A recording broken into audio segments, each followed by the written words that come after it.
आणि आता जिल्ह्यांच्या टॉप 9 बातम्या। लाडक्या बहिणींचे पैसे परतीच्या खात्यामध्ये आता पतीच्याच खात्यात जमा करून रक्कम सीएससी केंद्र चालकाने केलेत हडप। 33 जणांचे आधार कार्ड वापरून 3,19,500 रुपये उचलले। तर नांदेडच्या हदगाव तालुक्यातली ही घटना आहे। लातूरला जिल्हा सामान्य रुग्णालय उभारण्याच्या मागणीसाठी आंदोलन। मंत्री आणि स्थानिक आमदार खासदारांचे मुखवटे चेहऱ्यावर घालून लातूरकरांनी भीक मागो आंदोलन केलं। परभणीच्या सोनपेठमध्ये माजी आमदार बाबाजानी दुराणी यांच्या वतीनं बंजारा समाजाचा भोग भंडारा हा कार्यक्रम नंतर आयोजित करण्यात श्री क्षेत्र पोहरादेवीचे महंत रमेश महाराज यांची प्रमुख उपस्थिती होती। बुलढाण्याच्या देऊळगाव राजा तालुक्यामधील पिंपळगाव चिलखमता या पुरामध्ये वाहून गेलेल्या 2 बापलेकांचा मृतदेह आढळलाय। पिंजरच्या आपत्कालीन पथकानं शर्थीचे प्रयत्न केले।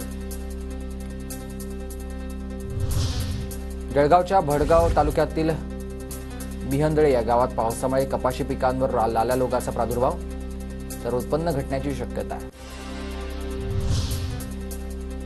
जळगावच्या चाळीसगावमध्ये बेलगंगा कर्मचाऱ्यांनी पुकारला एल्गार, थकीत वेतन तसंच इतर मागण्यांसाठी कामगार आक्रमक। धुळे शहरालगत रस्त्यांची दुरावस्था, वाहन चालकांची तारांबळ, लवकरात लवकर खड्डे बुजवण्याची मागणी। शारदीय नवरात्र उत्सवानिमित्त पंढरपूरच्या श्री विठ्ठल रुक्मिणी मंदिरामध्ये स्वच्छता मोहीम। मंदिरातील विठ्ठल सभागृह, 4 खांबी, 16 खांबी आणि रुक्मिणी मातेचा गाभारा स्वच्छ करण्यात आला।